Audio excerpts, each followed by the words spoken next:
18 horas. Notícias de Manaus, Amazonas, Brasil e do mundo. Agora na Mix. Legal, agora 6 horas 2 minutos. Boa noite pra você na sintonia certa. Boa noite, equipe 18 horas. Boa noite, Karime Leão. Boa noite, Carlão. É isso aí. Estamos juntos a partir de agora até as 7 da noite aqui no 18 horas. Boa noite pra você que nos acompanha ao vivo nas redes sociais, no @18 horas News. E salve pra quem nos acompanha em 100,7. Valeu. Mix. Olha aí, mandando um alô pelo nosso WhatsApp 994887592. Você participa diretamente aqui do programa 18 horas com você até as 7 da noite, hein, Karime? Exatamente, manda um zap pra gente. A gente quer saber o que você pensa, a sua opinião a respeito dos assuntos que a gente trata aqui do 18 horas. Participa com a gente. Mix. Começando 18 horas com os destaques do dia. Manaus volta a ficar debaixo de fumaça tóxica das queimadas. Vazante desacelera. Mesmo assim, o Rio Negro registra novo recorde de 12 metros e 70 centímetros. E por isso os navios de grande porte continuam sem poder atracar em Manaus. Mais uma polêmica envolvendo a Amazonas Energia, desta vez sobre o corte das árvores no centro de Manaus. Legal, 6 horas e 3 minutos, vamos juntos com você, hein? Até às 7 da noite, aqui no melhor Mix do Brasil, com a melhor programação de Manaus, os destaques do dia pra você, hein? Começando mais uma edição do programa 18 horas. Hoje é quinta-feira, 26 de outubro de 2023, 18 horas no ar. 18 horas. Olha aí que chato, hein? Parte de Manaus voltou a ficar coberta de fumaça, né, Karime? Fumaça muito tóxica, ruim, viu, gente? De fumaça, novo, outra de novo, vez. né? Desde ontem de noite apresenta aí níveis de poluição do ar fora da normalidade. Isso de acordo com dados do monitoramento do Sistema Eletrônico de Vigilância Ambiental, que é o SELVA. Na manhã desta quinta-feira, a maior parte da cidade registra a qualidade do ar considerada moderada. No horizonte, era possível observar uma camada de fumaça que chegou a encobrir, inclusive, a ponte do Rio Negro, Karine. Terrível, Carlão. E segundo o aplicativo Selva, apenas um bairro da cidade, o bairro da Cachoeirinha, na Zona Sul, apresenta níveis de poluição do ar considerados normais. O restante da cidade, gente, amanheceu com níveis de poluição aí no ar moderados, como você disse, Carlão. Manaus estava há 10 dias, né, gente, sem registrar a qualidade do ar ruim por causa da fumaça tóxica. Do dia 16 até o dia 25 de outubro, os níveis de qualidade do ar registrados aqui estavam na faixa do que é considerado bom. Tava de boas, né, Carlão? A gente até festejou aqui a chuva, dizendo, tudo já passou, agora já passou, mas que nada. Lido engano, Karime, nas últimas 48 horas foram registrados aí 72 focos de calor no município de Lábrea, 702 quilômetros de Manaus. De acordo com dados do Instituto Nacional de Pesquisas Espaciais, que é o INPE, em todo o Amazonas havia até ontem 80 focos ativos detectados pelos satélites de monitoramento do INPE. Pois é, e na região metropolitana de Manaus, Carlão, especialmente nos municípios de Altazes, Careiro, Manacapuru e Iranduba, os focos de incêndios foram controlados pela chuva e pelo trabalho dos brigadistas, que trabalharam nas últimas semanas nas áreas com os maiores números de focos de incêndio. Mas hoje a fumaça voltou a tomar conta do céu aqui de Manaus, preocupando todo mundo, a população que sofreu com ar super poluído na primeira quinzena deste mês. Manaus chegou a registrar, gente, a gente lembra, né? O segundo pior ar do mundo. Olha, Karime, segundo o INPE, os focos de incêndio diminuíram em mais de 90% nos municípios de Altaz, Mirim, Manaquiri, Iranduba, Careiro da Várzea, Careiro e Manacapuru. Os focos que ainda existem são provocados por pessoas que desmatam áreas e florestas e esperam a madeira secar para queimar e limpar a área para fazer o roçado. E esse quadro se agrava quando temos aí um período de estiagem, com poucas chuvas e altas temperaturas aí que favorece os incêndios florestais. É um quadro muito preocupante, Carlão, porque segundo o superintendente do IBAMA no Amazonas, o Joel Araújo, que disse para nossa reportagem do 18 horas que a previsão para os próximos anos é que tenhamos aí muitos incêndios florestais e por isso já até solicitou uma base do Preve Fogo em Manaus para ajudar a controlar controlar os futuros incêndios. Bom, e a gente espera, é claro, que o governo do estado também faça seu planejamento com antecedência e convoque pelo menos os concursados dos bombeiros com tempo para se atualizarem, para só então conseguir ir para a linha de frente desses incêndios. Mix. Olha só, a vazante do Rio Negro continua desacelerando. De ontem para hoje, as águas baixaram apenas 3 centímetros, enquanto no dia anterior foi 6 centímetros.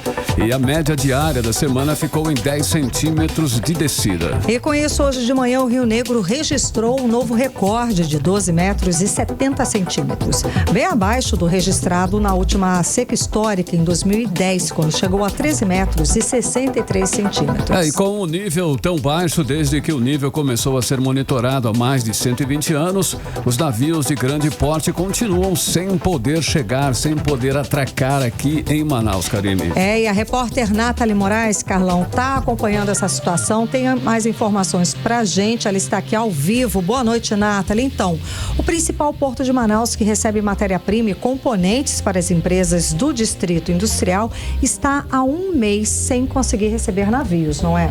Boa noite. Boa noite, Karime, boa noite, Carlão, boa noite aos ouvintes do 18 horas. Pois é, Karime, essa seca recorde, né, essa seca histórica tem afetado a navegação aqui no nosso estado, incluindo, é claro, o transporte de cargas.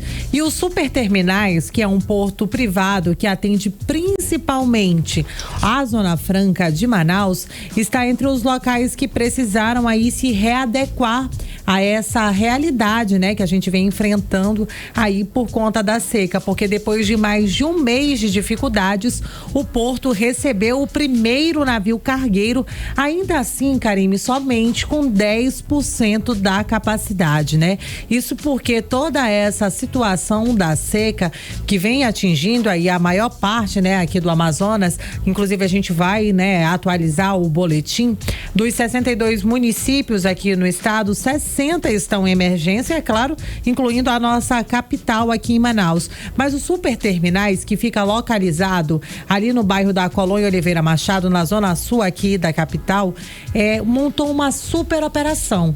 Isso porque desde o dia 19 de setembro nós estávamos aí realmente sem receber nenhum insumo para abastecer a Zona Franca de Manaus, como a gente vem noticiando, a gente vem acompanhando aqui, né? A seca trouxe prejuízos para todas as áreas, né, Karime? Inclusive para o polo industrial de Manaus. Sem dúvida, né? Teve até que dar férias coletivas antecipadas para mais de 25 mil trabalhadores. Exatamente, né? Mas aí agora, né, depois de mais de um mês, né, apenas um navio atracou no porto, que foi o Izimir da MSC, com apenas 10% da sua capacidade de carga, né, como eu disse anteriormente.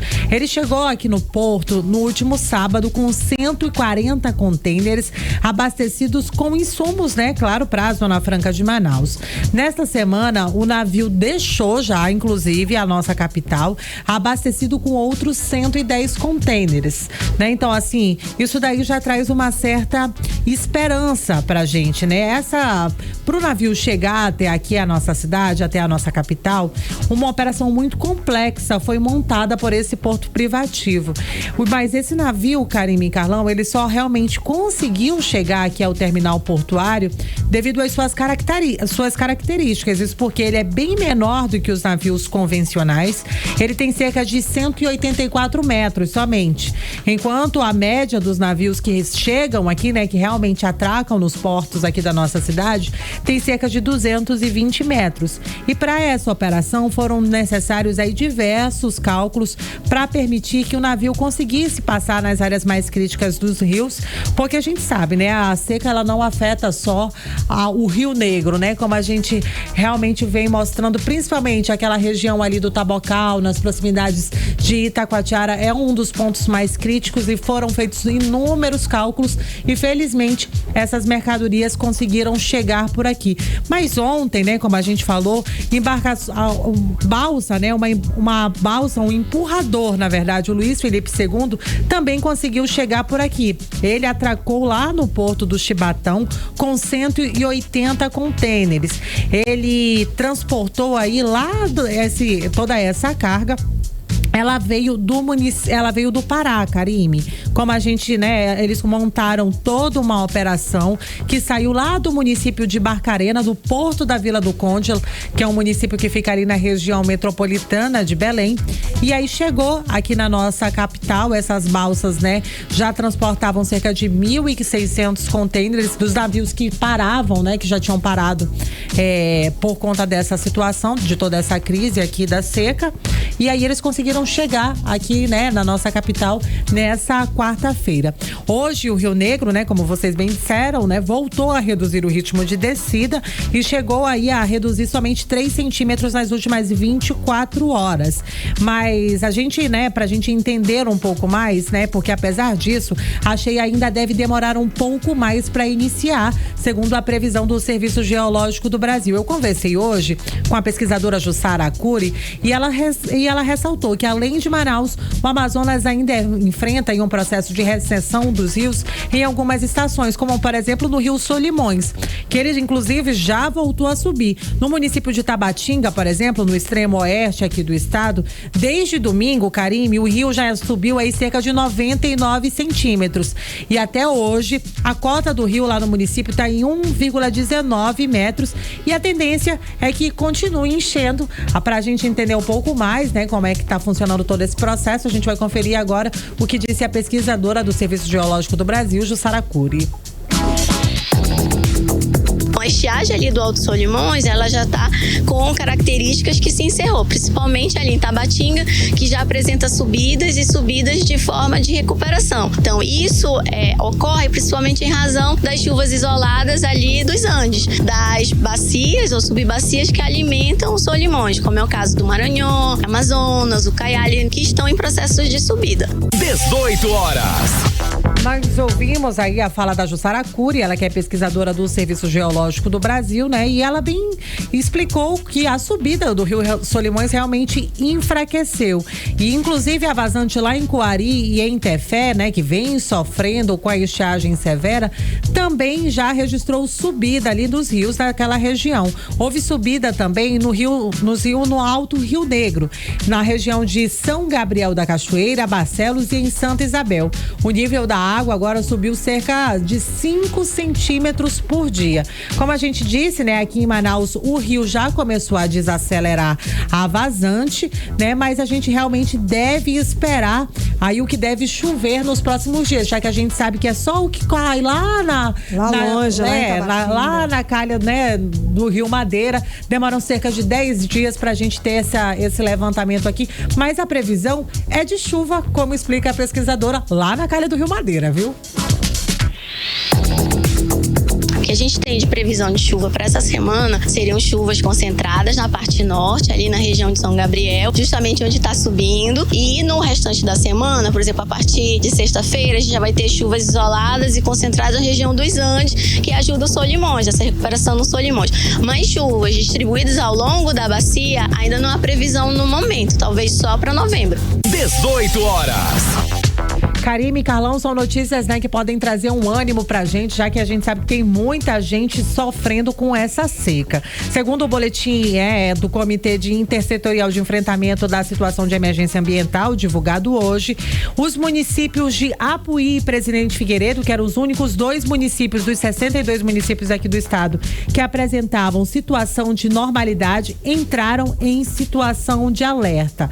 Agora, o Amazonas tem aí 60 municípios em situação de emergência, 2 municípios em situação de alerta e nenhum município em situação de normalidade ou atenção. Segundo o boletim, o Amazonas tem mais de 600 mil pessoas afetadas com a seca e mais de 152 mil famílias. Karime e Carlão. Obrigada pelas informações, Nathalie Moraes. Valeu, Nathalie, 6h15, você no melhor mix do Brasil. 18 horas. Olha só, em como já informamos, inclusive, aqui no 18 horas, horas, com essa seca recorde, fez aparecer imagens rupestres de indígenas que habitaram a Amazônia séculos antes da invasão dos colonizadores portugueses e ajudam inclusive a entender um pouco mais sobre os povos que tiveram na região de Manaus entre 1.000 e 2.000 anos atrás. O sítio arqueológico Lages fica próximo ao encontro das águas dos rios Negro e Solimões e já era de conhecimento dos arqueólogos. Foi registrado em 1968, mas a queda sem precedentes do nível do rio trouxe à tona imagens que não eram conhecidas, novas imagens, Karine. Esse ano foi realmente muito diferente. Bom, Carlão, esse sítio arqueológico virou até um ponto turístico de visitação e a ação de um historiador que pintou de branco algumas imagens rupestres gerou, gente, uma polêmica, um monte de protestos nas redes sociais. E o repórter André Meirelles acompanhou toda essa situação, toda essa polêmica. Está aqui ao vivo com a gente, traz mais informações a respeito do assunto. Boa noite, André. Então, o Instituto do Patrimônio Histórico e Artístico Nacional anunciou um plano para evitar esse tipo de vandalização do sítio arqueológico. E qual foi esse plano, André? Conta pra gente. Boa noite. Muito boa noite, Karine. Boa noite, Carlão. Boa noite a você que nos acompanha ao vivo aqui na 100.7. Isso mesmo, Karine. Então foi anunciado aí esse plano. Isso porque houve o aumento no número de visitantes, né? E também curiosos aí no sítio arqueológico das Lages, que fica na orla de Manaus, né? Esse plano aí inclui um plano emergencial, inclui o aumento do patrulhamento da Guarda Civil e também policiais do Grupamento Ambiental e agentes federais.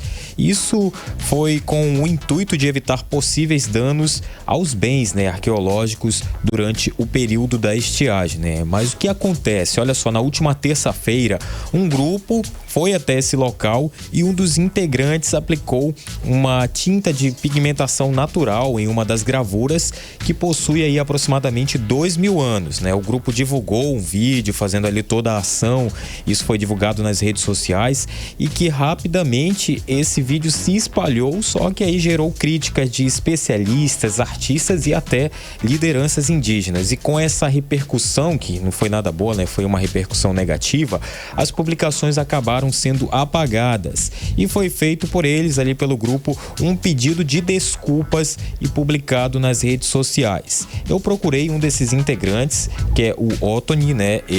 O Otoni, que ele é pesquisador, Otoni Moreira de Mesquita, ele é pesquisador e ele falou por que, né, ele fez esse teste, ele alegou que fez esse teste ali. Então ele falou pra gente, né? Eu conversei, perguntei por que ele fez esse teste e também qual material foi usado. Vamos ouvir. Bom, quanto ao material, isso é um material, não sei se atualmente se utiliza algum material, um produto mais industrializado, talvez, não sei, porque em alguns lugares o caulim se torna mais escasso, mas aqui nós temos o caulim bastante disponível na beira do rio. E foi esse material que eu utilizei, mas em muitos sítios onde se faz o registro de materiais pétreos, se utiliza essa técnica para ressaltar, para registrar, para fazer um registro. Certamente eu não tinha uma autorização, porque também não tem um órgão lá administrando. Não há uma estrutura que preserve aquele espaço, que isso é algo que chama a atenção. Na verdade, eu acho que esse quiprocó deve valer para isso, para que se estabeleça um projeto, se estabeleça normas de circulação, porque são muitas pessoas que circulam continuamente naquele espaço. Fazem churrasco, circulam, funciona como um balneário. Nem todos vão somente para ver as peças, que são muito significativas e rara nesse momento, que é uma das secas mais intensas da região. 18 horas. Muito bem, a gente ouviu a fala do Otoni Mesquita, que é historiador, ele que fez parte desse grupo ao qual estava, segundo ele, fazendo uns testes ali no local. Só que também houve essa repercussão negativa, né? E muitos comentários que falaram ali que o grupo estava fazendo vandalismo. Então a gente conversou com ele, ele tem a posição dele, vamos ouvir. Bom, não me enviaram nenhuma notificação, nem fui chamado, não fui consultado. Eu não fiz nenhum ato de vandalismo, não agredi, nem por intenção, nem por nenhuma ação eu não agredi. O que eu realizei foi um trabalho acadêmico, baseado na minha formação, nas informações que eu detenho. Tudo bem, você pode dizer, mas você já é velho, suas informações são muito retrógradas, mas é o que se utilizou muito e a gente está trabalhando com materiais naturais. E eu acredito que isso não vai desqualificar o procedimento. Basicamente é isso. 18 horas.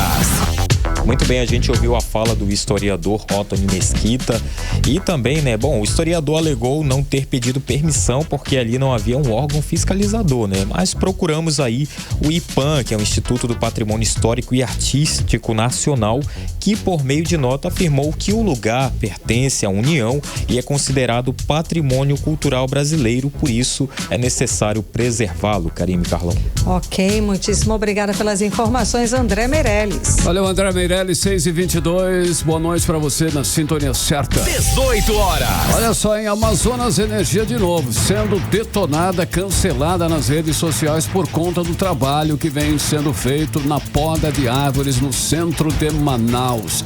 As árvores, na verdade, estão recebendo cortes dos galhos, deixando as árvores sem folhas para proteger a rede elétrica, Karine. Pois é, tudo bem, Não vamos questionar aqui a história de proteger a rede elétrica, mas eles estão pelando a árvore, gente. Não tem uma folhinha. Ficando só galho.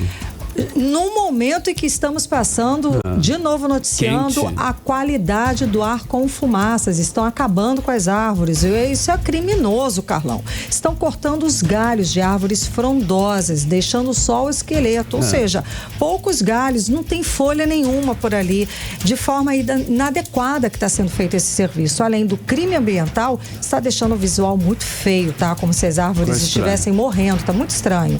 Já fizeram isso na Avenida Eduardo Ribeiro com os oitizeiros e agora estão fazendo nas árvores ao redor do Teatro Amazonas. Repito, gente, isso é um crime. Karime, mas já é uma cidade pouco arborizada aí, já não temos árvores, assim, na cidade em si mesmo, na área urbana, uma das 6 capitais menos arborizadas do país e fazem esse tipo de coisa aí aleatoriamente. É certo que devem proteger a rede elétrica, sim, mas fazer isso com as árvores é inaceitável, ponto final. Manaus parece aí uma cidade que odeia, É engraçado. Só pode ser, Engraçado isso. Já passou da hora, gente, dessa fiação horrorosa, essa que fica no alto, nos postes, essa fiação aérea de energia acabar. É possível fazer toda essa fiação subterrânea, tá? Não custa tão caro. Cadê o investimento? Cadê o investimento na modernização? Não assumiu aí o compromisso de ser a concessionária? Então vai lá, faça o trabalho. Não dá pra gente viver nessa situação. Várias cidades do país já fizeram. O exemplo é Boa Vista. Cadê o investimento da empresa? Não dá para aceitar mais esse emaranhado de fios passando por cima da cidade, mutilando as árvores e, é claro, colocando a gente em risco. Gente, isso nesse momento que nós estamos passando é um crime. A Amazonas Energia deveria ser responsabilizada, sim, multada pelo que está fazendo com as árvores aqui. Olha só, Karime, a poda na arborização urbana é para dar à árvore uma forma adequada durante o seu desenvolvimento. Eliminar ramos mortos danificados, ou seja, tratar da árvore. Exato. A árvore que está ali. Então é o seguinte, remover partes da árvore que colocam em risco a segurança das pessoas e retirar parte da árvore que interferem nas redes. Até aí tudo bem. Mas o que estão fazendo não é absolutamente nada disso. Estão mutilando as árvores, como você falou, elas estão ficando só, a carcaça. Exato. Digamos assim. Cadê a Secretaria de Meio Ambiente para enquadrar a Amazonas Energia? Alguma autoridade de plantão aí, por favor, interfira nesse crime ambiental. 6h25. 18 horas. Olha só, o Supremo Tribunal Federal autorizou em julgamento hoje que bancos e outras instituições financeiras tomem, sem decisões judiciais, imóveis com dívidas que estão sendo financiados. Pois é, ou seja, gente, pode acontecer quando houver atraso no pagamento do financiamento de um imóvel. O pessoal pode pegar de volta. É uma decisão bem polêmica, né, Carlão? E o nosso correspondente em Brasília, o jornalista Carlos Eduardo Matos, acompanhou esse julgamento e tem mais informações pra gente. Muito boa noite, Cadu. Você que vem de Brasília com as informações pra gente. Bom te ver, seja bem-vindo. Então, quer dizer que os credores podem tomar imóveis como garantia de empréstimo sem decisão judicial. Como fica essa questão a partir de agora? Explica mais pra gente, Cadu. Boa noite. Karime, a situação complicou para quem está devendo financiamento, viu? Boa noite para você, minha querida. Boa noite, Carlão. Boa noite, ouvintes do 18 Horas. Karime, essa decisão de hoje do STF foi uma vitória acachapante dos bancos, viu? Porque agora não vai mais ser necessário recorrer à justiça para tomar de volta o imóvel em caso de acúmulo de dívidas. Hoje, como acontece? A pessoa está devendo, o banco cobra, entra na justiça para tomar de volta a casa financiada, que é usada como garantia, né? E espera a ordem de despejo, mas isso leva muito tempo.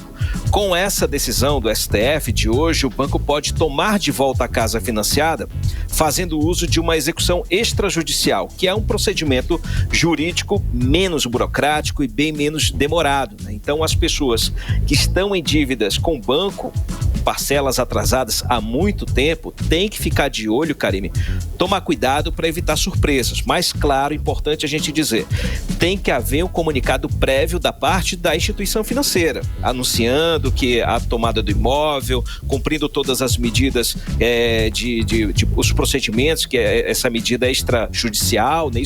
Isso daí tem que ser feito, que senão a pessoa que está devendo, ela pode recorrer e fazer uso dos seus direitos para tomar de volta, para rever essa decisão, essa ação tomada pelo banco.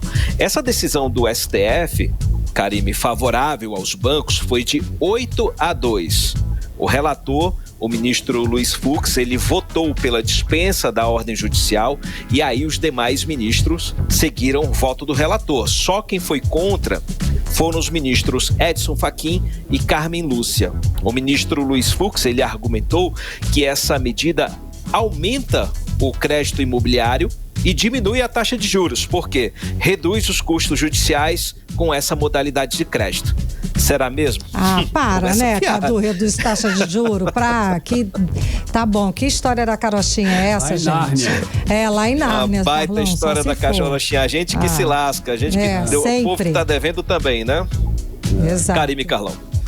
Ei, Cadu, olha só, ontem o Senado rejeitou o indicado do governo Lula para assumir a Defensoria Pública da União. Inclusive, um fato aí inesperado, inusitado. O que foi que aconteceu, Cadu? Realmente, Carlão, foi um fato inusitado, viu? Os senadores rejeitaram a indicação de Igor Roberto Albuquerque Roque para o cargo de titular da Defensoria Pública da União, a DPU. Ele era indicado do presidente Lula. E, para surpresa do governo, Carlão, foram 35 votos a favor e 38 contra a indicação e uma abstenção. O que aconteceu, Carlão? A informação de bastidor é que isso foi um recado dos senadores da oposição ao presidente Lula e ao ministro da Justiça, Flávio Dino. A Defensoria Pública da União faz parte da estrutura do Ministério da Justiça, por isso que o recado foi para ele, viu? E que recado foi esse, Carlão? Os senadores da oposição não vão aprovar a indicação de Flávio Dino para o cargo de ministro do STF, caso o presidente Lula efetive mesmo essa indicação. A gente falou aqui que isso estava enrolado, né? O presidente Lula estava até sendo aconselhado para deixar para o ano que vem essa indicação. Então, o recado do Senado foi claro, a maioria, pelo menos, não vai rolar a aprovação dessa indicação. Por quê? Porque a relação entre Flávio Dino e os parlamentares da oposição continua muito tensa, Carlão. Essa semana,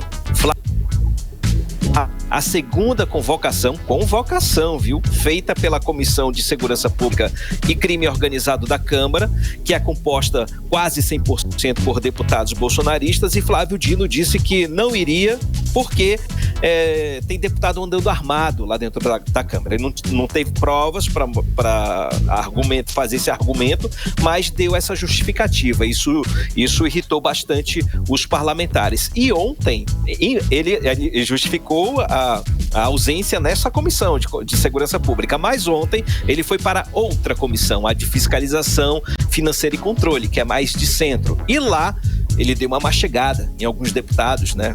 Usando sempre daquele artifício da ironia e do deboche. Os caras merecem? Tem gente que acha que sim, viu? A gente pensa, os caras mandam algumas perguntas aí, ou seja, eles levantam a bola pro cara cortar, né? Então, o Flávio Dino, apesar disso, dessas respostas ácidas que o ministro faz, né, a cada pergunta que é feita pelos senadores, apesar desse ambiente, politicamente, Karime e Carlão, o ministro Flávio Dino, ele não faz o mínimo de esforço para estabelecer uma boa relação com os parlamentares da oposição. E quem está querendo ir para o STF, ele precisa bater na porta dos gabinetes, ele precisa fazer política, ele precisa pedir votos, principalmente dos senadores, né, que vão votar. Então o pessoal da oposição lá no Senado está muito irritado com ele. E como o senhor Igor Albuquerque era uma indicação direta de Flávio Dino para o DPU, o recado da oposição foi até histórico, Carlão, com a rejeição ao nome dele. Histórico porque faz muitos anos que uma indicação do governo foi rejeitada pelo Senado. Então, mais um recado, foi uma ação em grupo, uma ação colegiada por parte da oposição para dar uma resposta dura ao presidente Lula e ao ministro Flávio Dino. Karime e Carlão. Cadu, hoje foi publicada a medida provisória abrindo um crédito aí de quase 300 milhões de reais para o Ministério da Integração Regional. Esse recurso é o recurso que vem aqui para o estado do Amazonas por conta da seca?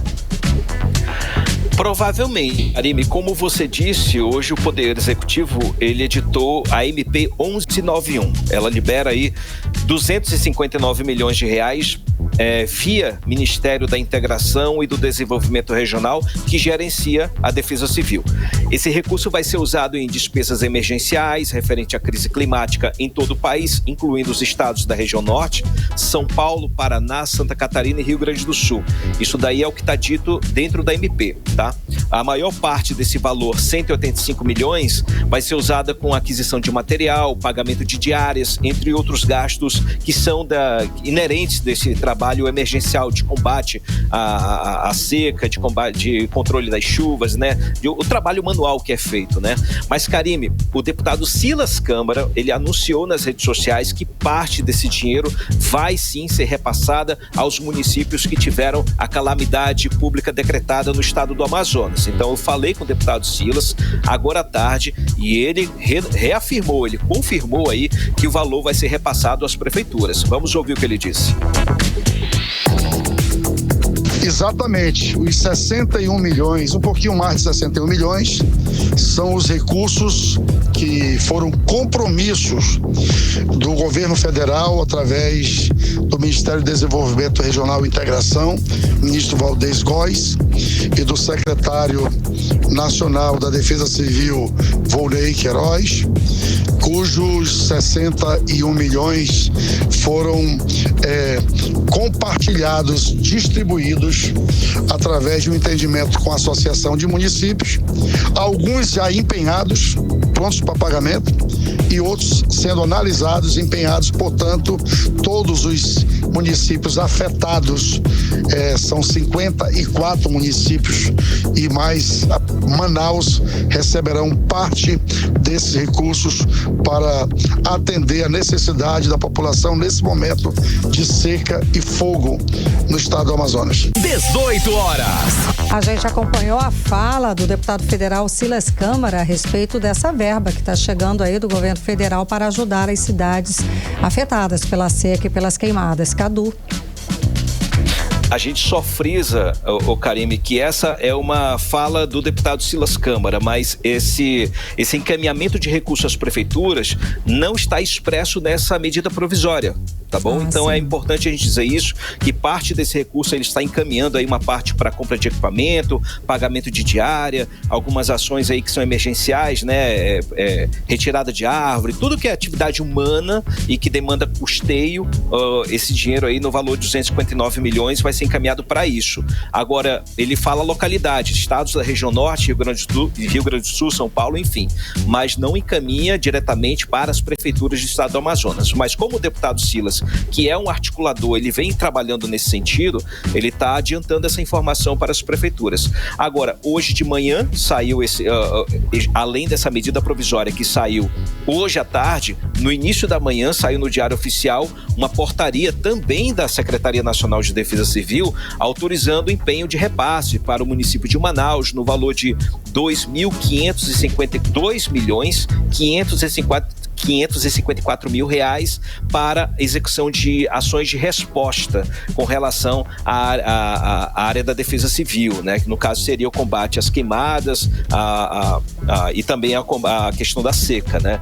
Então vamos continuar acompanhando, Karime, porque é atrapalhado mesmo, né? A gente tem que fiscalizar, né, o uso e como é que vai chegar esse dinheiro e como é que esse dinheiro vai ser usado, né, Cadu? Perdemos o seu contato, o seu áudio, a gente está com... Oi, pronto. Oi. Encerra, Cadu, exatamente.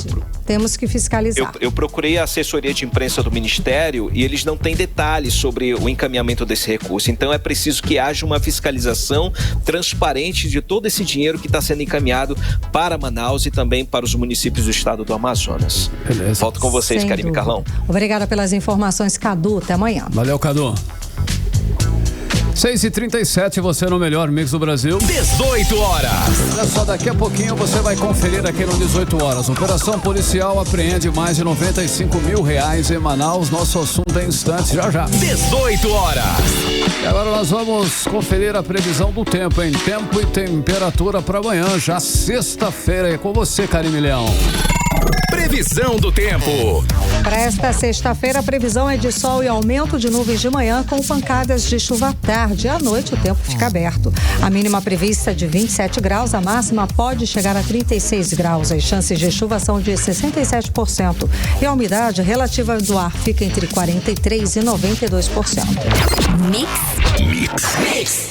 Olha só, em mega operação da Polícia Civil de Pernambuco para prender mais de 60 suspeitos de tráfico de drogas, teve alvos no Amazonas. Essa organização criminosa atuava em 20 estados do Brasil e movimentou cerca de 500 milhões de reais entre 2021 e 2022, Karine. E aqui em Manaus, Carlão, foram cumpridos 2 mandados de busca e apreensão. A polícia também apreendeu 97,5 mil reais em espécie e prendeu um suspeito por posse ilegal de arma de uso restrito. Olha só, a ação investiga a organização criminosa por tráfico de drogas, financiamento do tráfico e lavagem de dinheiro. Ao todo, a ação mirou em cerca de 100 alvos com mandado de prisão e de busca em todo o Brasil. E o nome da operação é Efeito Helicóptero e acontece em parceria com a Diretoria de Operações Integradas e de Inteligência e da Secretaria Nacional de Segurança Pública.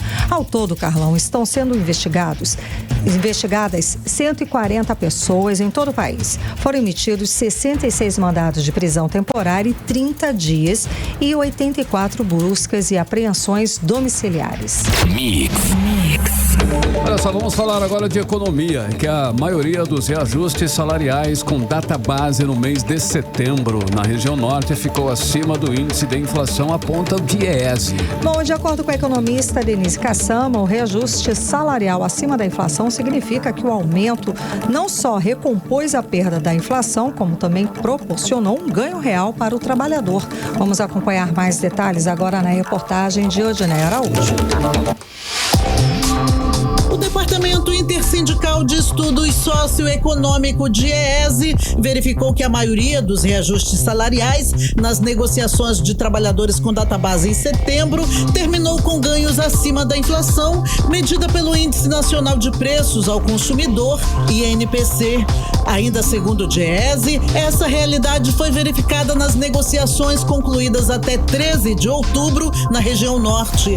A economista Denise Cassama explica que reajustes reajuste salarial acima da inflação é um bom sinal e significa que o aumento do salário não só recompôs a perda da inflação, como também proporcionou um ganho real aos trabalhadores.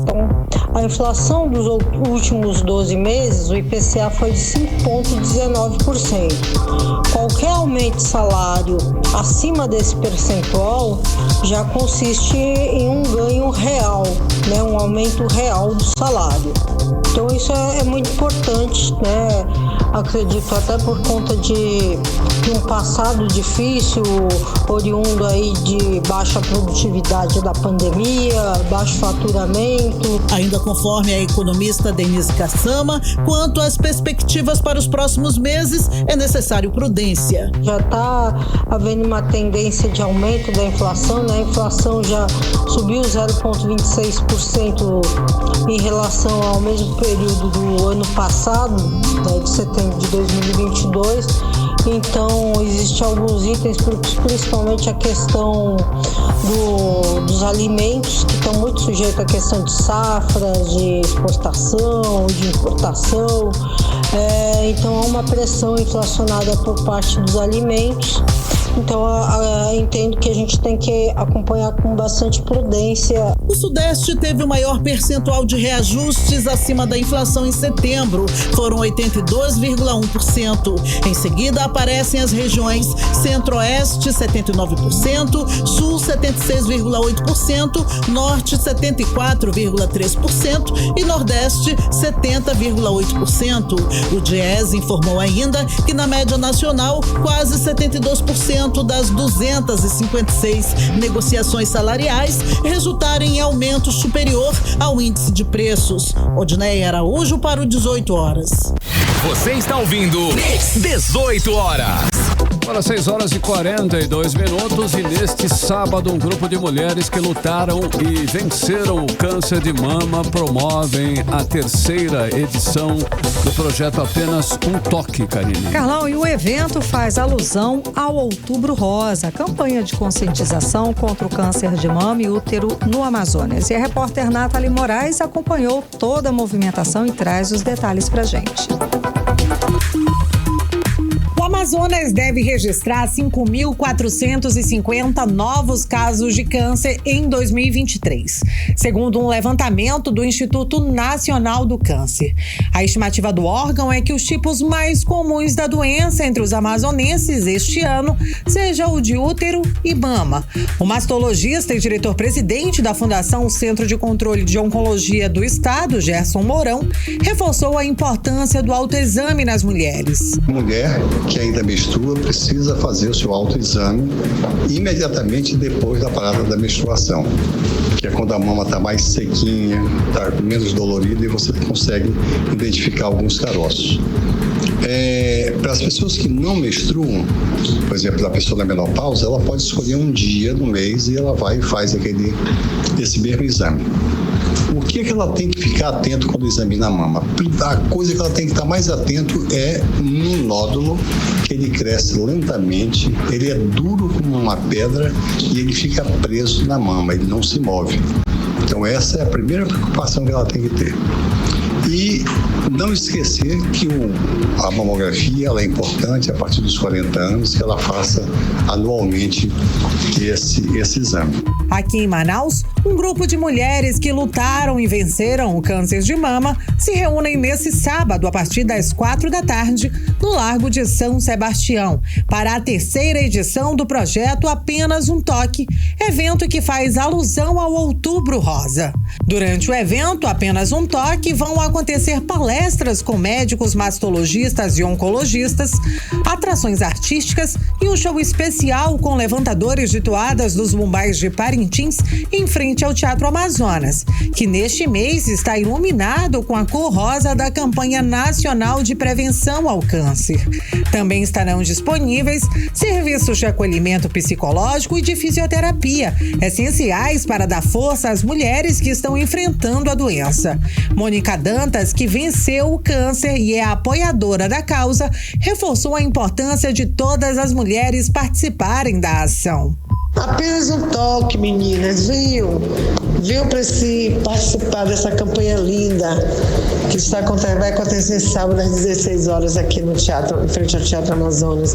Uma campanha com todo mundo lutando, pedindo que as mulheres se toquem. Apenas o toque e viva a vida. Prevenção é a nossa cura. Nathalie Moraes para o 18 horas.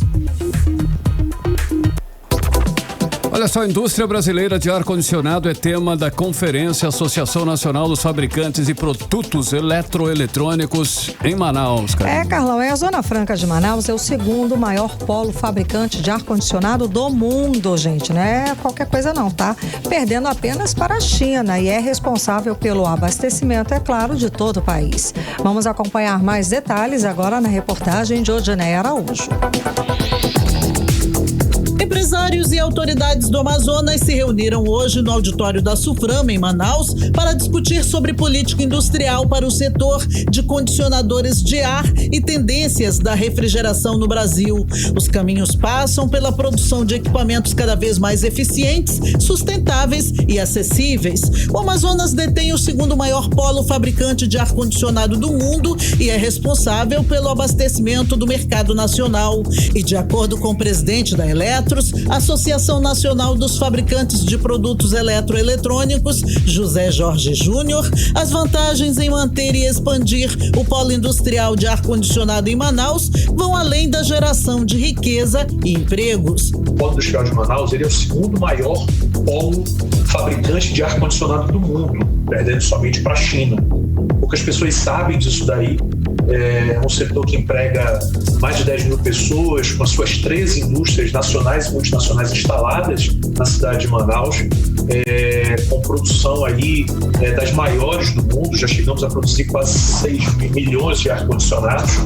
E o propósito do evento é demonstrar a importância dessa indústria do ar-condicionado da Zona Franca de Manaus para a economia nacional, destacando aí os seus impactos positivos para o desenvolvimento sustentável, especialmente da região amazônica. Apesar de 13 empresas instaladas no Amazonas, o setor de ar-condicionado ainda tem muito espaço para crescer no Brasil e ainda pode exportar para outros países, conforme o presidente da Eletros, José Jorge Júnior.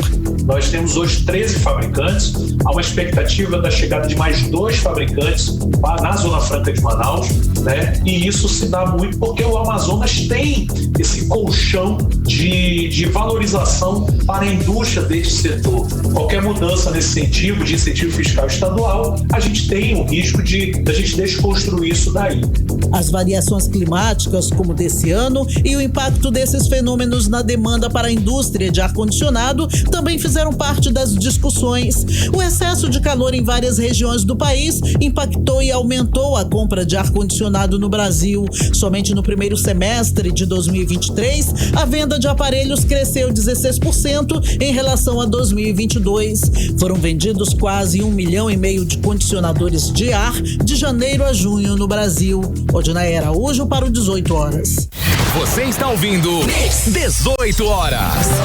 Agora em Manaus, 6 horas e 48 minutos. Chegou a hora da gente ficar por dentro dos bastidores da política amazonense e da política local com ela, Cíntia Blink. Cíntia, boa noite, Cíntia. Então, o Tribunal de Contas, lá no Tribunal de Contas, parece que há um movimento para afastar o conselheiro Ari Moutinho e tá uma confusão danada nessa questão. Tem gente que diz que tá afastado, não tá afastado. Por fim, explica pra gente, Cíntia, boa noite. Uma fonte está me ligando nesse instante para me dizer se tá afastado, não tá afastado, então, mas... Quer atender? Não tem problema. Puder, não, Cíntia, vambora aqui. Vambora, será? Vambora aqui. Boa noite, Karime, boa noite, Carlão e todo mundo que tá com a gente na 100.7. Acontece que foi publicado que Ari Moutinho Júnior estaria afastado por conta de uma decisão do Júlio Pinheiro, que é o relator desse caso, Yara Lins, né, conselheira Yara Lins, contra Ari Moutinho Júnior, por toda aquela situação que a gente trouxe aqui, acho que até tá ainda na memória de muita gente. Ela chegou com ele falando bom dia, ele respondeu de uma forma, de acordo com ela, de uma forma aí que não seria a mais educada que a gente tem pra ver. Chegou palavrão. Foi. Falou feio ele. Aí o que acontece? Yara entrou com uma série de representações onde era possível e um desses lugares foi o Tribunal de Contas.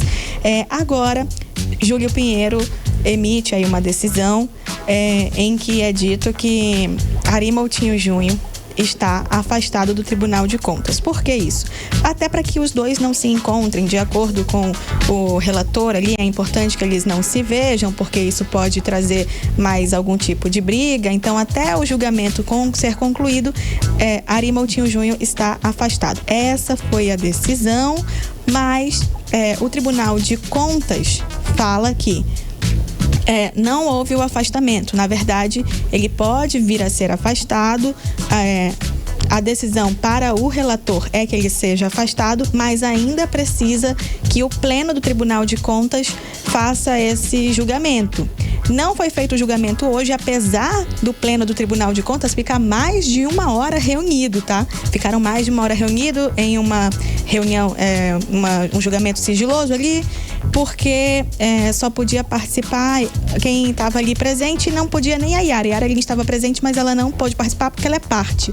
A Ari Moutinho Júnior não estava presente e não participaria porque também faz parte ali do processo.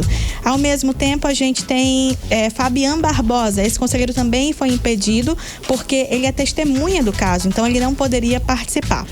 Portanto, só tinha os conselheiros Josué Neto, o presidente Érico Desterro e Júlio Pinheiro, que é o relator. Mário de Mello também não estava presente. Não havia quórum, então não houve essa votação. Para uma parte dos advogados, juristas que eu consultei, Ari Moutinho está sim afastado e impedido de entrar no TCE.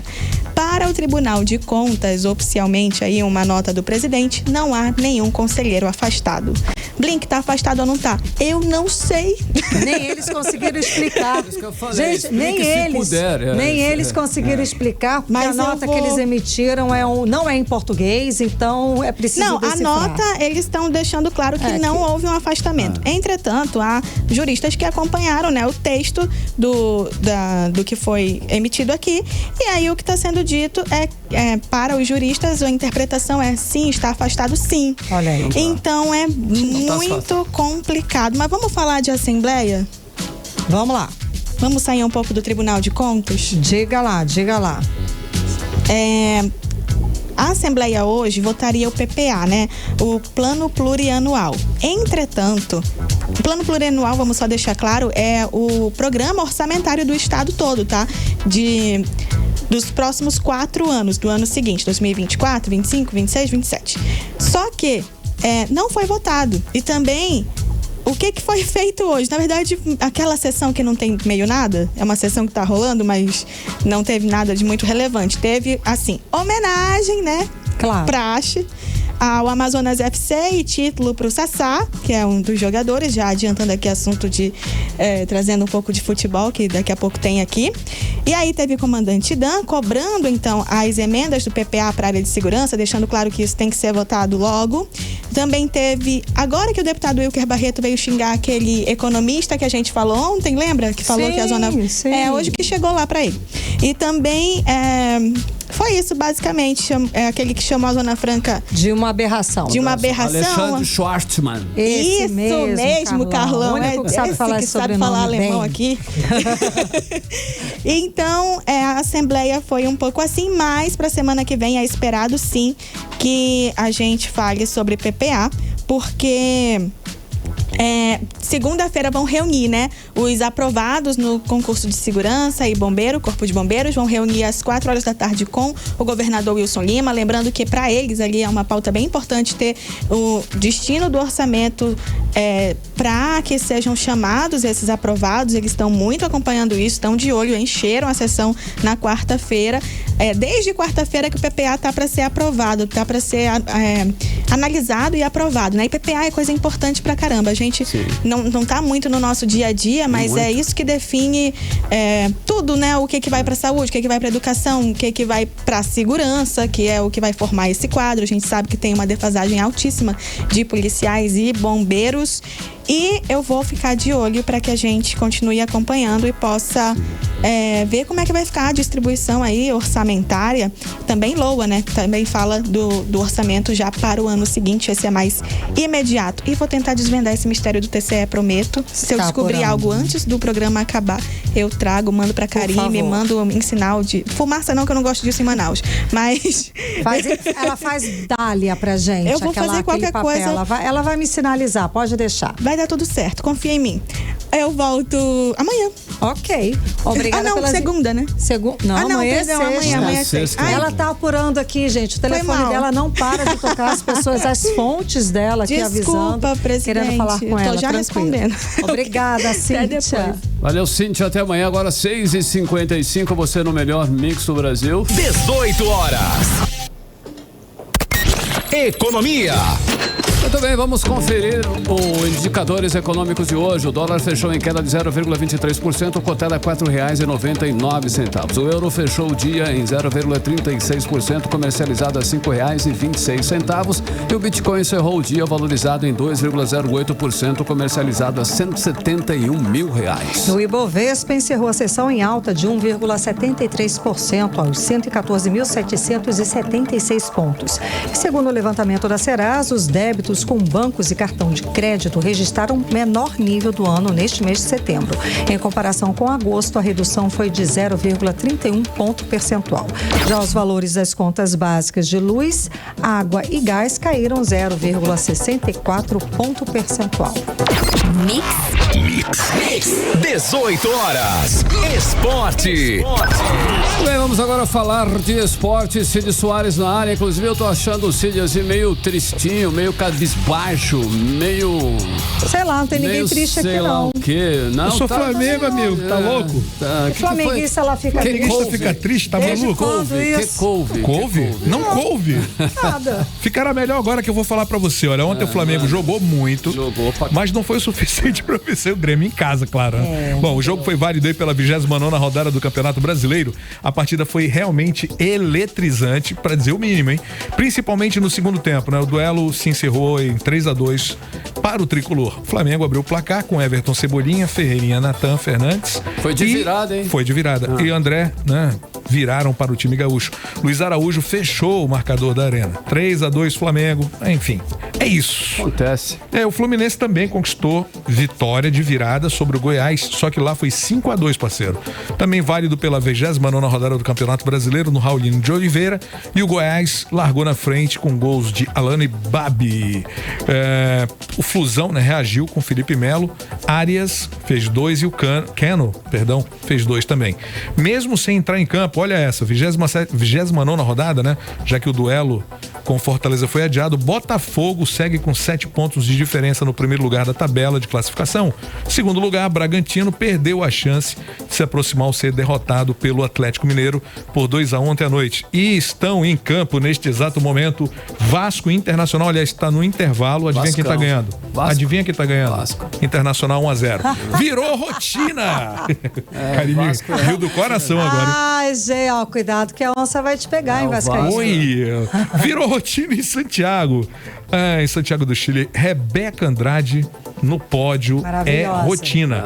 Um dia após terminar aí a sua primeira prova de salto sobre a mesa dos Jogos Pan-Americanos, a brasileira conquistou ontem a medalha de ouro na trave, em prova da qual Flávia Saraiva ficou com a prata e a canadense Ava Stewart com bronze.